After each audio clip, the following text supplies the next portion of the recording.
Gino. C'è la mamma Massimo. Dov'è? Qual è la mamma? È la mamma. Sei un po' emozionato? Sei un amico, non deve essere un po', ok? Io ti posso guardare un po' indietro. Ci credi? Come ci credi? Secondo te sono capaci di farti crescere veramente come un coniglio? Guarda la mamma,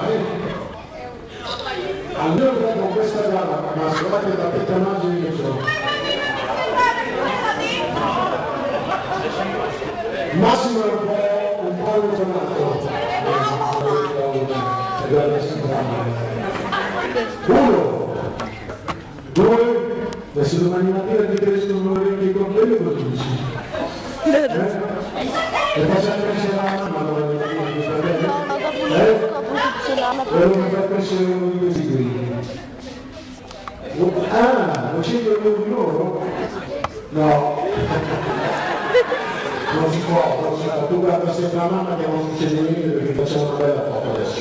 1, 2, 3. Aspetta che fa una fotografia la mamma Massimo, è diventato un coniglio,